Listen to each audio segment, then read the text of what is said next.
but I'm feeling foggy, I might need a rest. Let's talk about it with Ronnie and Jeff. It's Mental Health Awareness Month. It's Mental Health Awareness Month. It's Mental Health Awareness Month. And this is the Judgement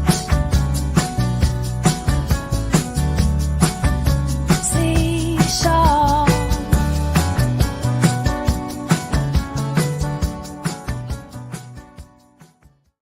What's up, everybody? Welcome back to the Judgment Seesaw. It's been a wonderful month of mental health interviews, a little fantasy football advice intertwined, but mostly like industry hygiene and just like life hygiene and good stories. Some pretty awesome stuff and able to navigate some fairly heavy things. I usually don't start out the show with a ramble like this, but this is I'm treating this as the kickoff of the final week because it is the last episode of the Judgment Seesaw for Mental Health Awareness Month in particular will be on Friday. I've got a little preview of the remaining guests that goes up at the end of the show. And I am really, really grateful for Jeff Bell because I had an opening that came unexpectedly here and you were able to swoop right in. And I couldn't think of somebody that I would want to have more on here, Jeff. Been super excited to really get to know you a little bit better and in general, just like vibe out and talk the reels. And so how are you doing, man? I'm doing fantastic. You know, this is the second show that has given me a theme song, so I'm thrilled with that. Chris Harris's great audience gave me a theme song, and so awesome. It means a lot that, you know, to put that time into it, to come up with a theme song. And I think that it's shows like this and being able to have conversations like this, I think, are incredibly important. It's difficult. I mean, it's difficult to kind of go to some. I've cried on a few of them. Yeah, no, it's hard to go to some places sometimes, and I know like what I put out publicly, I don't go to a lot of places sometimes. It's just kind of the way that I interact. So it's great to be here. So thank you so much. Yeah, absolutely. Well, thank you for coming on. And just real quick, for anyone that's watching, if this is your first time watching the Judgment Seesaw, the concept and the name of the show, it's not about like judging people. It's actually about the opposite. There's this metaphor in therapy that came about from economics. It's called the Judgment Seesaw, and basically it helps you exercise whether you're actually listening and understanding somebody or if you're judging. And it goes from this simple truth: you can't actually understand while you're judging, and vice versa. If you're being truly understanding, you're not going to really judge at all. And it's a fun exercise while you're watching the episode. You can like try to judge Jeff and I and understand at the same time, and I bet you it's going to be pretty difficult. But in general, that is what the Judgment Seesaw is all about. And it's really about understanding. And I want to understand, like, of course, you, Jeff. So let's start real quick, just with a stereotypical, what's going on with you in fantasy, talk about the podcast, talk about everything else that's going on, and just give people a rundown. And then we'll dive into the mental health side. Yeah, the biggest thing right now, we did a little bit of a rebrand, a relaunch of the Football Guys Dynasty Football Show. And so it's myself and Jagger May, Fantasy Blue Chip. And we've kind of have switched our concept up. And you know, my heart goes out to my longtime co-hosts, Kevin Coleman and Christian Williams. They've decided to move on and pursue other projects. And so that pushes me in another direction. And so now it's exciting because you know, we get to have guests on, and so that's a new world for me, and to be able to kind of play the host on that card. And when I was with Christian and Kevin, I was kind of just my sidekick, maybe the way to say. I don't know. I would just come in with random musings and rumblings, and so now I'm kind of driving the car a little bit more. So that's fun and a new skill set. So that's the biggest thing right now. We had the Football Guys rookie guide that we kind of put to bed following the NFL draft, and so that was a lot of focus on that in the early part of the offseason to get you ready for your rookie drafts in your dynasty leagues. And we're stepping into, I just submitted a Marvin Harrison Jr. spotlight that will come up on Football Guys. And so just kind of odds and ends that we're rolling into right now. We're kind of straddling the gap between really the dynasty non-point scoring season and rolling into that summer redraft season. So that's kind of where we're at right now.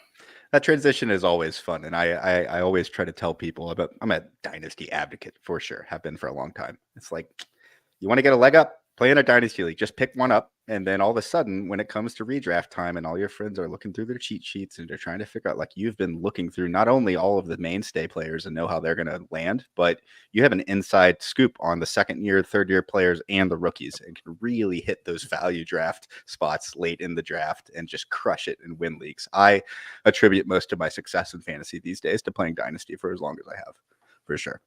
Yeah. Let's shift gears real quick, just over to the mental health side of things. On this show, typically I let people just for a minute or two tell their story if they want to, or just their general thoughts on mental health and what they've seen or experienced. And so if you don't mind, like, what's the story of Jeff in relation to mental health? And then we'll jump into the questions. Yeah, so maybe a backstory a little bit. Like when I was a kid, the doctor said that I had ADHD, and my mom said, "Well, you just didn't give him anything he was interested in." And so I lived with ADHD for my entire life, and so within the past year, I got a diagnosis, like saw it and got a diagnosis for that. And so that was a big shift in my That's awesome. Congrats, man. perspective. Thank you. Yeah, that was definitely a process at 40 years old to get diagnosis for ADHD. Not the easiest thing in the world. So kind of that going on. And, we'll talk about it throughout the show, but probably a lot of the mental health stuff is just getting involved in the industry, and like, you just fall down that rabbit hole and there's just a whole world that you don't even know about, and deep and fast. And I think that sometimes you gotta just pull the plane up a little bit. You're kind of just sure. It goes from a dive to a spiral a little bit sometimes, and so you just level the plane. And so that's really been my focus for the past year, and kind of getting into figuring out what my year looks like. I'm a CPA, so I'm very busy during tax season. Obviously, I'm very busy during football season. And so from mid-June through April 15th, I am 200 miles per hour every single week. So now kind of May, and I kind of developed it last year, but May kind of has to be that time when I really just reset, level out, and kind of that's where I'm at right now. So that's kind of the journey all around it, is just realizing, seeing layers of the fantasy industry, and kind of gaining perspective, and recognizing how you can fit that into your life. I've had 2 appointments with a therapist. So let's go. Learning experience. Yeah. That's So thumbs up or thumbs down on the experience so far? I like it a lot. Nice. Yeah, no, it's just been she did stump me last time, because she asked, like, all the things that I have going in life. She was like, "Do you think that's too much for one person to manage?" And I was like, I've just been busy doing it and not really avoiding that question. So show yourself a little grace and have some introspection there. It's easy to get lost in work, for sure. Yes. I interrupted you though. I'm sorry. No, I think you're good. All right. One quick question before we dive more into the mental health stuff. You talked about like the different layers of the industry, and one of the conversations that has been somewhat recurring on this series is like industry advice for people in the fantasy space, like how to manage all of it. And we've talked about the toxic side of the industry, the like rigmarole of navigating what is a journalism field, and the rise and fall of various opportunities, jobs that people have or are even looking for. Sites come and go, new sites arrive every like month, it seems like. But anyway, the industry is like awesome. It's built by the community, the love everyone shares with each other, and this really unique camaraderie where people like yourself that are established at major sites like Footballguys are willing to go, not even just on this show, but work out with other people and help them on their craft. And it's really special. So anyway, tying all of that together, for you, when you talk about like layering it and kind of steering the plane up, are you talking about just like general stresses, or just like, could it be the the toxicity of social media? Could you elaborate more on that? Yeah, I think it's so one of the things that I think that I've seen in my time in the industry, and even experienced myself, is it's like when you first get started, it's like everybody's cheering for you, and like everybody's your cheerleader, and it's like, oh, this is awesome, we've got a new person to podcast with, and that's writing, that's cool. And then it's like when things start to go well, that circle of people cheering for you shrinks a little bit. And then as they go a little bit better, like maybe you land with a site or something like that, that shrinks a little bit more. And then maybe you advance with that site, and that circle feels like it gets a little bit tighter, at least from those people that are actively telling you good job, or like even replying to a tweet that says, hey, I did this thing. It gets smaller and smaller, like as you kind of progress through your career. And so I think that that's one of those things that it causes a lot of questions about yourself. You're asking yourself, like, is this something that I did to people? Like, I don't think I did. And like, what's going on here? And you kind of have to be able to take that step back and kind of understand what's going on. And it's easy that for like jealousies and frustrations to come into play. And it's so easy on Twitter and I even catch myself of like thinking to myself, well, I like that post, but I didn't hit like on the tweet. And so like, I kind of have to catch myself and make sure I'm doing those types of things, because we're all feeling it. And so we're all kind of experiencing that. And so I think that when you go through that kind of those rings that you're climbing through, it causes a lot of questions about yourself. It causes a lot of questions about the industry as a whole. And so you're stepping into that and realizing, well, I don't know that I changed. I don't think that I did anything different. I don't really try not to treat anybody any different from anything. And so you just kind of have to realize all that's involved in that. And I think the other thing too, so like I'm a CPA, that's a very taxing job, to pardon the pun, but and then with the content creation and having 3 young children, there's so much of myself that I can give. And so recognizing that, I can be off Twitter, I can go to the pool with my kids, or I can go to the movies with my kids, and it's going to be okay. Like, I'm not going to miss something. Like, I'm not going to miss an opportunity to be the lead fantasy guy at ESPN because I took my kids to the pool. And so like, I think that just kind of like those realizations that, yeah, the world might go on, or the Twitter world that might go on, but it's important, the world that you're in front of you're part of that. And so I think that that's all just encompassing probably a lot of what I've experienced in my time in the industry. And I think maybe some other people have as well. I really love that, because it's people have talked about like imposter syndrome and the struggles of like rising up in a competitive field, and this kind of feeling of like what you described in some ways, like, do I belong here? Not necessarily even did I do something wrong, but like, what am I not doing right? What haven't I done yet? Yeah. Can I do more? So on and so forth. But what you talked about was a much more like nuanced look at the way that I think that's like what you described, with people being very, very supportive at first, and then kind of finding other people to support, if we just put it that way, over time as somebody finds success. It does remind me a little bit of like being a kid growing up and being like, you're in lower school and you hit a home run, and everyone, like, by the time you're in high school, like, you got to go earn it.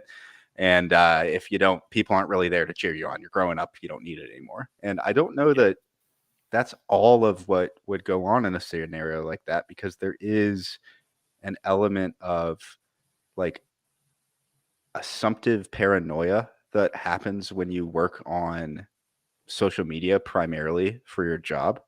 You don't always have the context, and so that breeds a lot of doubt, and it can breed a lot of like wondering that can be fairly toxic. And then also there is the element of the industry, I talked about it a lot on this series, where this industry is somewhat segmented. Like, there's really only a batch of actual full-time jobs, and then there's another core of sites that do well. Maybe they pay people a little bit, but it's it's not like a litany of sites like that. And then you have like 400 or 500 other sites that are trying to make it. And when you have that sort of separation between where people can actually call it a career and people who want it to be call it a career exist, it does just naturally lead itself to a lot of misunderstandings and a lot of frustration, and a lot of like the industry becomes an exhaustion for people sometimes, and so on and so forth. And so I hope I didn't ramble too much there, but I really like what you brought up there. I think is really insightful, and that's all I got to say about it. Yeah, no, and I think I've always had the approach of I look at my own kind of journey through discovering different fantasy content, through being involved in the fantasy industry, and it really is kind of like falling down the rabbit hole. Like, I remember the Matthew Berry came out with the RotoPass, and so I joined the Matthew Berry RotoPass, and that introduced me to Football Guys, it introduced me to RotoViz, it introduced me to a host of other sites, and so you learn about those sites and you want to learn more. And I think that you talk about the limited number of jobs. I've always been of the approach of, I know my own journey, and so as the word spreads, that rises everything up. And so it creates opportunities for everybody. But I can understand having the viewpoint of, well, there's only 15 full-time jobs. And if I'm not one of those 15 people, I'm not one of those 15 people. And so, and I think that can be a struggle. I know, I mean, I'm very, very fortunate. I know that I'm not trying to be full-time in the fantasy football industry. Football Guys has always been my dream destination. I'm there. I'm in the conversation. I'm doing 4 shows for them during football season. I'm writing literally anything I could possibly want to write, and I'm blessed. And I will be the first person to tell you that.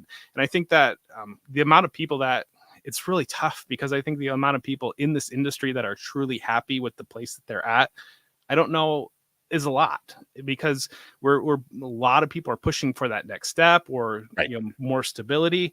It resonates for me, somebody I know pretty well that is a much bigger name than me. I talked to them at the expo, and they were very concerned about their contracts coming up at the end of the season, and like, what's the future look like? And to me, at first, I was like, man, I couldn't even believe, like, you're you and you have those concerns, but I get it. And, if this is your livelihood, I completely understand that. And so it's a very high stress. It's very, a lot of the things, so I'm a CPA. The CPA has a high barrier of entry. You need to be an accounting major. You need to pass the CPA exam. You need to have years of experience to be able to help people. This doesn't have a huge barrier of entry. I mean, it's, you go out to buy on eBay or Amazon, because it's 2024. It's not eBay anymore. It's Amazon, and you buy a new microphone and you start podcasting and you're writing articles, and suddenly you can be doing it. And so I think that's one of the biggest things that's really hard, and why there isn't that level of stability that people don't feel. Yeah. Well, and also, like, I think the general vibe of this conversation is meant to be in a very, like, positive and uplifting way, of course. But there are realities that make life difficult, no matter what field you're in. And I think that if I could take anything from what you and I both said and just tie it together, my favorite thing in all of this was when you said you're talking about yourself. Like, I kind of do my thing. It seems to work. It seems to lift other people up. But there will be opportunities that arrive, whether for other people or for me, if I'm doing the right things.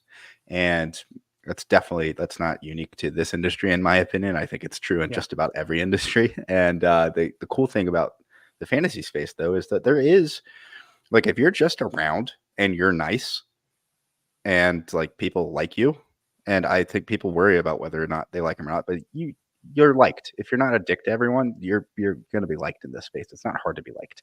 And so if you do those two things and you just kind of hang around and just surround yourself with people in the space, you'll eventually get a position somewhere. It's not hard to get a position in this industry. It's hard to get a full-time job in this industry. And those are two completely different things. So anyway, with that, I think interesting tie-in would actually be like your beginnings, because you got lots of time experiencing or working in fantasy football. What is the story of how you got initially involved and sparked your, like, passion for all of this?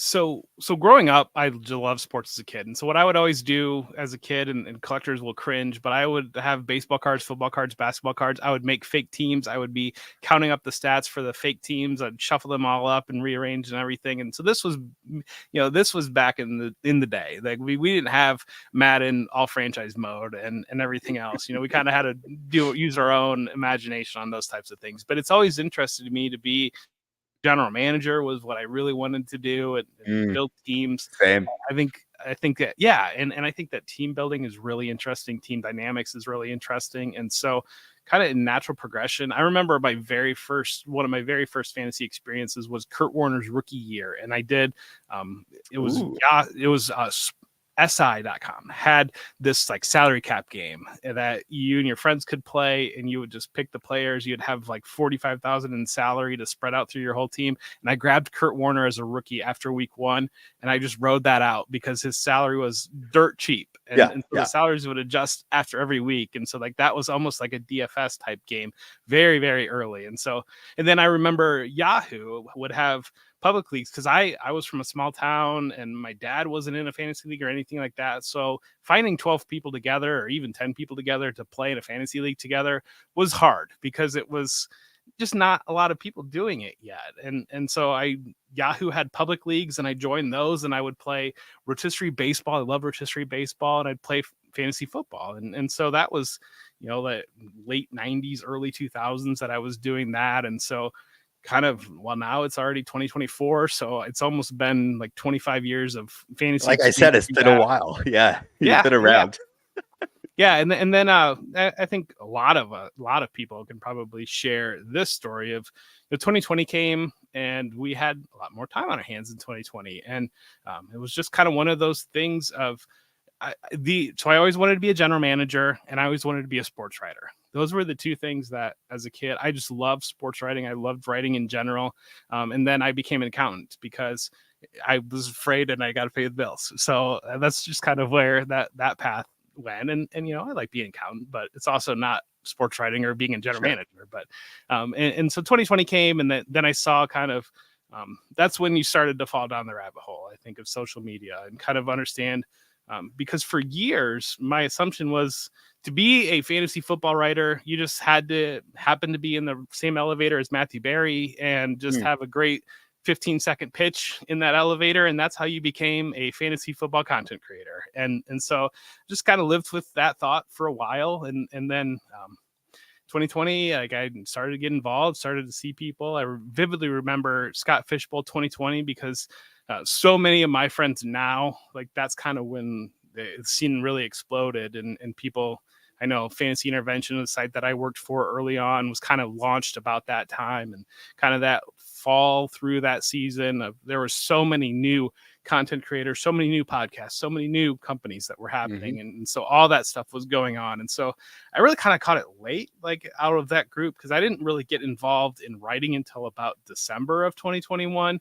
I tried to write for a smaller site. I gave them a sample. They weren't interested. So they're no longer in business now, but bless them. And it builds character and you learn things and you move forward. But started out, there was a tweet that's like, "Hi, how do you get started?" It was basically like, "Hey, I've seen like Steph Smalls and Troy King and all these people like kind of get picked up. Like, how did that happen?" And so I just kind of replied to that tweet of like, basically, I'm following this. Like, I'd like to know too. And that's when my good friend Jay Felicio reached out, G-Man Jay, and he was kind of like, "Hey, let me connect you with Jeff Lambert here at Going for Two." And so got connected with Jeff Lambert at Going for Two, started to write some content there, wrote a decent article, and it kind of caught Chase Vernon's attention at Fantasy Intervention. So that's when I got involved with Fantasy Intervention. That's when I met Dave Kluge. That's when I met Steph. That's when I met Corey Spalla. That's all my great friends now is basically like that window right there. And so we just kind of went through that off season writing and doing content as much as I can. Ended up being fortunate enough to land with Fantasy Pros pretty early in my fantasy career as a kind of a contributor. And so there I got introduced to Blaine Blotz. And so Blaine, it was kind of one of those things of I was always volunteering to see if there's more articles, more that I can do. And so I started editing for them and doing more content for them. And then Dave had been with Football Guys for about a year and kind of told Joe Bryant, "Hey, this is a guy that you need to meet, Joe." And so we met. I remember first time I really talked to Joe was at Canton, the first year that I went to Canton in the summer of 2022. And so we talked a lot there and really just kind of, it's gone from there. It's been great. I think 2021 summer, actually. So right. Regardless, that's a lot that happened like basically in the last 4 years. And then just in general, you've been playing fantasy football for a long time. You also are playing like 3 kids at home. And before I talk about or ask you about just like how you manage all of this stuff, I do think that one thing, just a shout out to a couple of the people that you mentioned, like I talked to at length when I had Derek Brown on about Blaine, just about how like just absolutely over the top nice person he is. And I think that like Kluge and everyone else, Joe Bryant, like you hear nothing but good things about these people. And oftentimes, like I worked in the music industry for a while. We were talking about that before we got on. You hear lots of good things about people and then you meet them and you're like, yeah, well, that was not true. It's not the case really in this industry. Like I can't think of anyone I've met yet from this industry. And I've been fortunate enough to speak to some of these people at the higher level, despite not really having actual teeth in the industry yet. And they're all like so nice, like almost like it has to be fake, but it's not. And so I think you, as you mentioned, like there was a bit of a uh, right place, right time sort of thing for a lot of Yes. people, like when it comes to meeting people in the work. But that's not why your career accelerated. You also talked about like you always asked, like, is there more work I can do? You're a hard worker, you're putting out good content. And as you met the right people, your work showed through and that helps propel you forward, excuse me. And all it really takes, though, is just like doing really good work and seeing one person that has any sort of influence in this industry notice. And that's kind of it. Like, and Yep. then all of a sudden you're in a sphere, you get like your article gets sent to a group chat with 4 or 5 people from a big site, and all of a sudden they know who you are. That's all it takes. And then you just do that consistently and you'll get picked up. And it's like you said, it's not difficult to get a job providing content for one of the 300 or 400 sites out there. It is also difficult, though, if you want to get a paid job, because you have to work at it hard. You have to prove your muster against a bunch of other people and so forth, kind of like getting into a college. But anyway, speaking of people getting into college eventually, you've got 3 kids and 3 daughters in particular. May or may not have been the influence for the opening song sounding a little bit like T Swifty. But how do you balance that? You've got like you said, you work tax. That's full time. You do the football guys stuff. You got 3 kids. Your therapist sounds like she said a little bit of like, "Hey, you're doing a lot." How do you manage it? At one point, I heard somebody say that balance is really about setting boundaries, and I think before I heard that, I was kind of just all over the board. And maybe it's undiagnosed ADHD. Maybe that was part of it, but it was just ping pong basically. And so then I kind of heard that, and then that kind of forced me to take a step back and really realize that the time that you have for each segment of your life, devote that to each segment of your life and set those boundaries. Be clear, have clear expectations with during tax season. I have clear expectations with Joe at Football Guys, and I have clear expectations at home that, hey, like this is buckle up time. This is 80 hours a week that I'm pushing through. It's a lot that I'm trying to, and I'm going to try to be there as much as I possibly can. I'm going to be, Joe, if you need an email or anything like that, like I will try to get on it. But at the same time, I'm not going to be cranking 3 articles a week, and I'm not going to be. I do the Dynasty show, and that's kind of my release during tax season. Other than that, I'd love to write more about free agency, and I'd love to write more about all those types of things that get involved in the Dynasty offseason, and I just don't have that bandwidth. And so I think my first year or two trying to juggle all 3 of those things, I think I failed. I mean, I was not good at it. And I was trying to service everybody at the same time. And so really these past 2 years, that's when I've been forced to take that step back and say, I need to manage in this window. This is what's important in this window. And so, and I think the other thing too is kind of, I've taken a step back from Twitter. I mean, that's where some of it's come in. Like I mean, my followers aren't growing like they were at one time. I'm not getting the engagement I was at one time, and I'm okay with that. And I think that kind of realizing, and I mentioned before the show when you had me on, that I don't do a lot of guest spots anymore. And I think that some of that came out of talking to my wife, talking to Joe, and kind of like trying to figure out like, hey, there is too much going on right here, and something does have to come off the plate. And so that was one of the things that did come off the plate. Like I've got I have recurring spots with Bob Harris, recurring spot with Christopher Harris. And like, other than that, I'm occasionally jump on the great guys with, why am I blanking? Like Trade Addicts. Like I know those guys very well, and I'll jump on with them. But like, other than that, I'm not doing a lot of guesting. And so kind of that's been an area that I recognized, like, hey, this is an area I do need to step back. And so that's kind of happened, and just kind of focusing your priorities, narrowing them, and making sure that when it is time to work, you're working. Like, this is what you're doing right now. When it is time to be present with your family, you are present with your family. You're not trying to be on Twitter at that same time, and you're not trying to do 45 different things at the same time. You really kind of, and it all comes down to communication. It all comes down to the people that you're working with, the people that are involved in your life, having clear communication with them, and saying, like talk to my wife, like, hey, I'm going to do this podcast tonight. And Ronnie's invited me on. This is an important topic to me. Like, this is what we're doing. I'll help get the girls to bed. Then I'm going to do the show. So it's just kind of those types of things. Will you make sure you remember to tell her I said thank you so much Will do. when you go off? I think that talking about boundaries just at the beginning of that, that is like one of the core things that's been brought up in every single one of these episodes, whether it's the word boundaries or not. Like getting your life organized to the best of your ability and creating some structure for yourself so that your mind cannot wander is really actually a hack on dealing with mental health issues. And like a very simple example for me, I struggle with depression and anxiety. It's chronic. I deal with it all the time.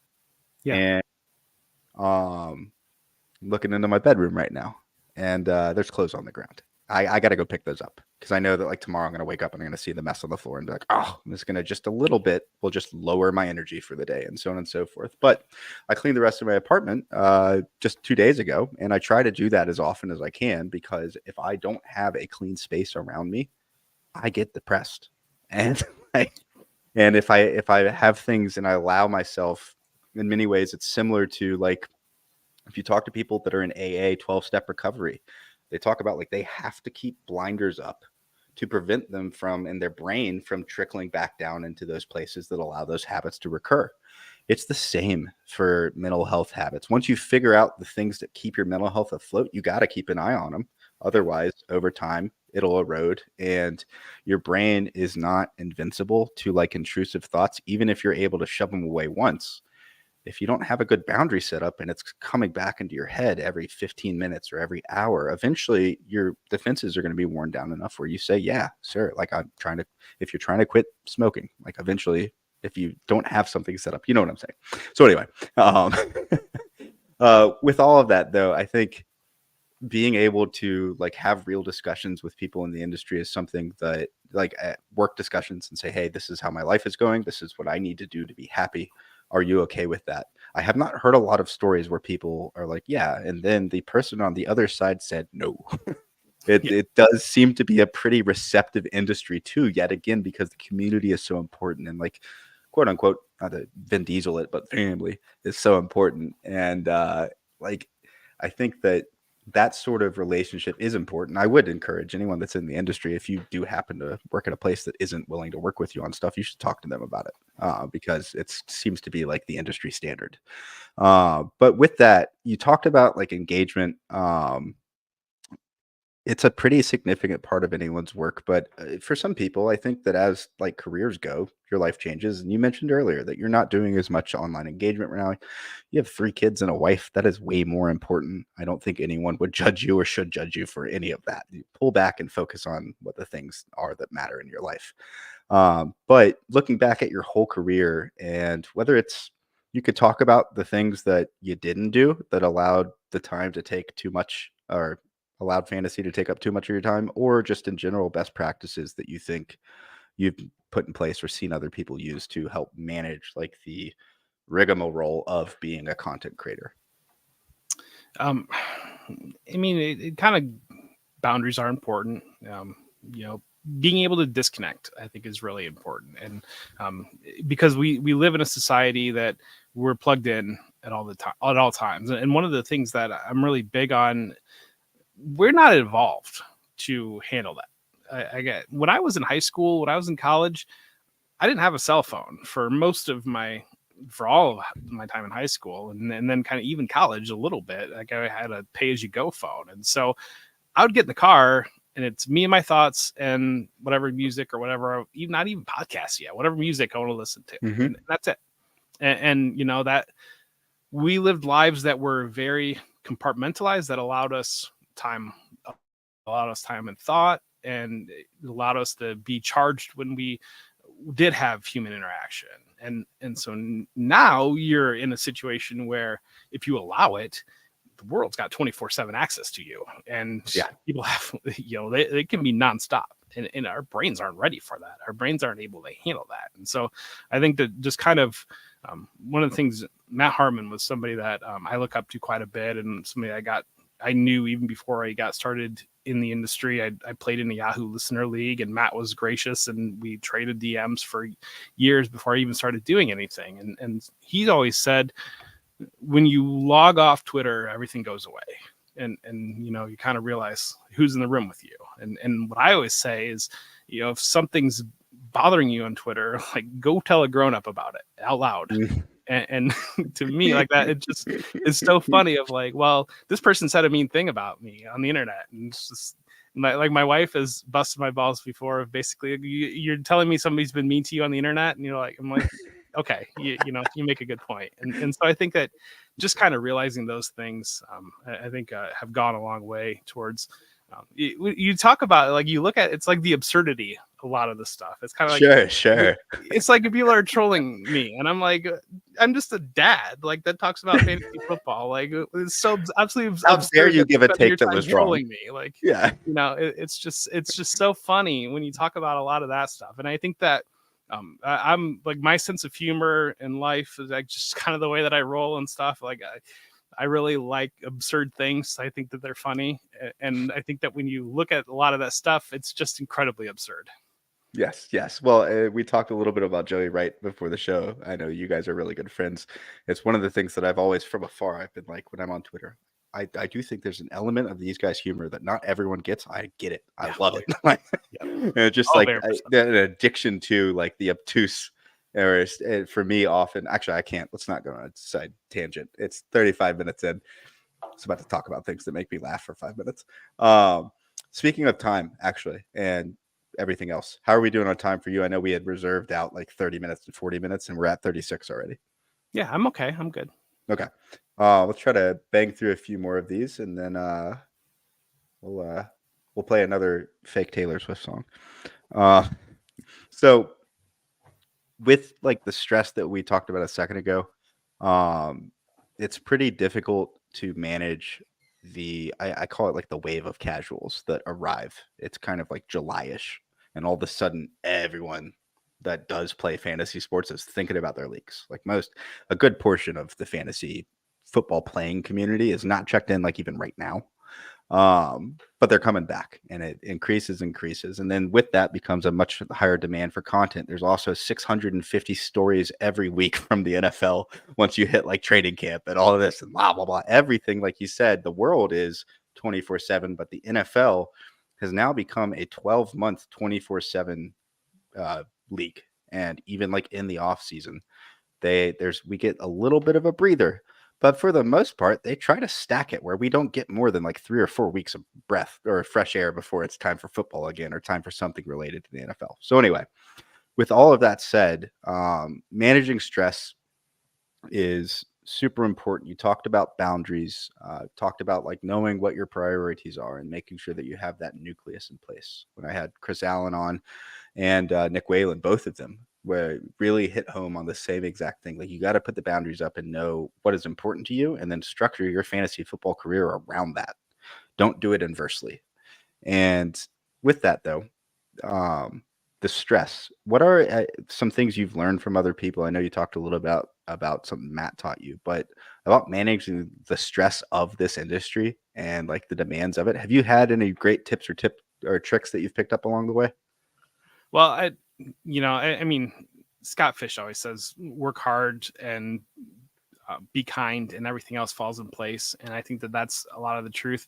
I know one of the things that I've personally realized, that when I'm working hard, I'm not asking questions about myself. I'm not asking or anything like that. I'm working hard, and think I've gotten to a place where, I'm fortunate. I don't really deal with imposter syndrome anymore, because I know that when I put something out, I worked really hard to arrive at that conclusion. I've got it supported, and so I'm comfortable with what I'm saying there, and I'm not putting things out for hot takes. And yeah, I might go against the grain, but it's because something that I've seen and I believe it. And so I think that having that hard work and kind of understanding there. I'm also a believer that either you need to use Twitter or Twitter's going to use you. And I, I like that.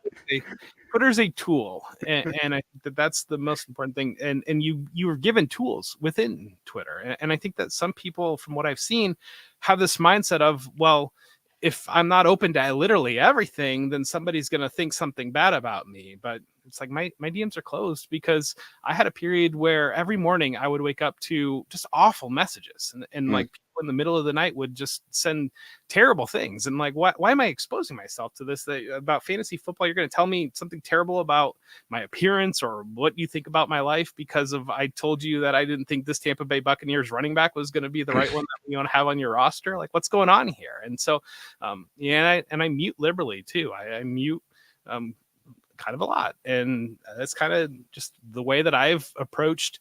I want to get information in that's going to be useful and that's going to help me to do my work, or it's going to entertain me, it's going to uplift me, and I think that those are kind of the two things that I'm looking for the most when it comes to obtaining information and kind of using Twitter as an information site. And then when it comes to engaging people, I'm going to engage with people that I enjoy engaging with. And, that list can always grow. There can always be more people that I can learn and engage with.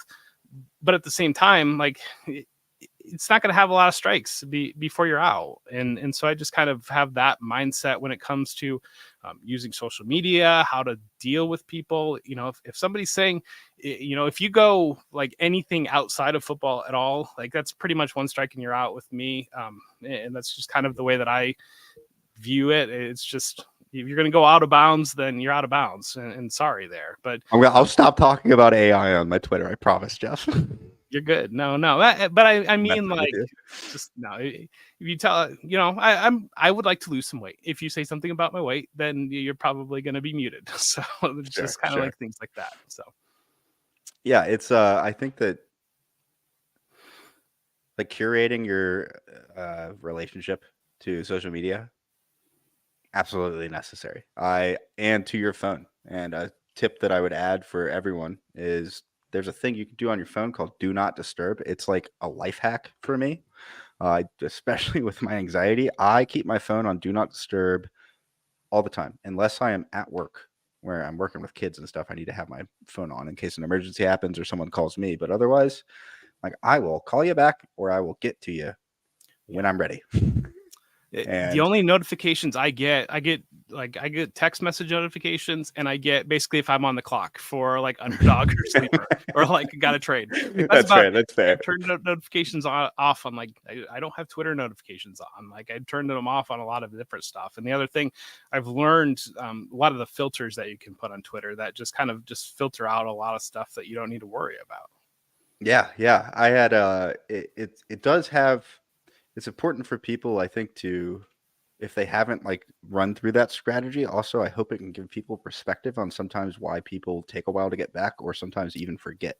And that is one of the downsides for me, is that I'll often I'll pull my phone up and I'll have 7 messages and I'll be like, all right, cool. And I'll respond to 4 and be like, all right, that's enough. Yep. And I'll forget about the other 2. Yeah. And so like that happens. I'm in leagues. I'm in a league right now with a bunch of people in the industry. This was not someone from the industry, so I'm not going to say any names anyway, but somebody hit me up for a trade like in April.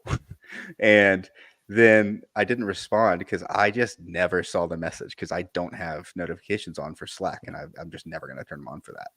And I came back to like 2 weeks later, like a couple pretty like angry messages about like, why aren't you responding? I don't understand why you're this way, blah, blah, blah, blah, blah. And I, it's just like, hey, I don't do this. I just hadn't checked yet. I'm sorry. And just, we went along our ways. But I think that sort of like brash judgment is something that is, it comes with social media, and none of us are innocent of having moments like that. I certainly am not. I have accidentally misjudged, and I think I'm better now, but I've lashed out to people before on social media, and I've said things I've regretted and deleted tweets and so on and so forth. And it takes a little bit of maturity and getting used to, but regardless, the point of all of that is that like having boundaries, making sure that your hygiene related to social media is in check, whatever sort of like in place limit you can put is great. And then also, like Jeff said, and just about everyone else on this show so far, if somebody's stressing you out on Twitter, just mute them. Right? And if they're being awful to you, block them. Like it's not important. It's kind of your resume for the industry if you're putting out content. So that's there. But being there to respond to everything and engage in all the ups and downs that people say to you, if you don't like it all, just remove it from your feed. No one's going to judge you for that. Any other final thoughts there before I go into one final thing, and then we'll wrap this up so you can go to bed and I can go do the same thing.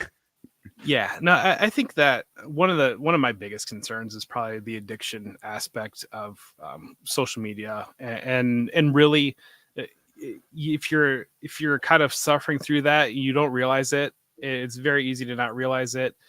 When you're getting on Twitter, you get a new follow, you get a notification, you get anything, that's dopamine that's hitting your brain. And it's not any different than any other addiction where you're seeking more dopamine. I want more dopamine. Give me more likes, more retweets, more follows. And I think that one of the biggest things is that we've talked about throughout this conversation, and I'm sure other people have talked about too, is people aren't going to get hired to be full-time because they have 50,000 Twitter followers. They're going to get hired to be full-time because they work hard, they do good work, they're reliable, they treat people right. And like it or not, that's just the way it works. It's just like any other business. I was going to say, it's not dissimilar to other fields. Yes. And I think it's always fascinating to me because how often you'll see somebody that does get a full-time job, and it will be somebody with like 3,000 Twitter followers. And it's like, because they put other things, they prioritize other things, and that led down that path. And I think that people really struggle to understand that. And the other thing, they really struggle with everything is, I mean, we play fantasy football, it's a game, but like everything is almost gamified when it comes to especially Twitter, where you're seeing the follower counts of other people. You're seeing how much engagement their tweets get. Even now there's peeled back to a level of you can actually see how many times tweets have been viewed from other people. And so, that's not good. And I think that people really struggle, especially people that are involved in this competitive, we're playing a competitive game, and so much of what we do is focused around competitive game. We're very competitive people for the most part of when you get it down to it. And so competitive people want to get a high score. And, I think that it's just so important to realize what really does matter. And it's really not getting a high score based upon the numbers you can see. Yeah. I think that's really important. I mean, there is an element, like you said, like even just if you're not a content creator, if you're playing fantasy football and you like want to lose, I don't even know that I would want to play in a league with you. I think earlier in my career, I'd be like, sign me up. But like, I doubt that there's anyone like that. You just, you want to win. We're all doing this in some parts for the competition, for like measuring ourselves sometimes too, seeing how we compete against our friends. But the core of the fantasy football industry and the actual activity of playing fantasy football itself goes back to social networking and building a community and providing a way to stay. Thankfully, it's not just men anymore, but really in the 90s, it was like, we want to watch football. We like the stats. We need to legitimize this in some sort of way so that like it makes sense for us to spend this much time on it. And that was social networking in one of its earliest forms, hilariously. But with all of that, I think going back to what we've talked about a bunch on this show, we all have egos, and especially if you're a content creator, you're going to have one. Otherwise, you're not going to get on a camera and tell people like what you're thinking. That just doesn't, for people that are not led by their ego at all, they're not going to do this. And it's important to like recognize that is a part of you and what you do, and not let it interfere with your understanding of other people. And I think like ego can lead to a lot of unnecessary judgments when you see someone smaller than you have success, as you alluded to, like getting jobs or just a million different things under that category. And because we all, for the most part, are observing and judging each other through social media, there's just a swath of context that's left out of everything we're seeing. And so it's important to have patience. And also, as you mentioned before the show, you've talked about a little bit here, it's also important to surround yourself with the right people and make sure that like you have positive influences in your life and be thankful. And as Nick Whalen said on the first episode over and over again, show grace to other people and do it yourself too.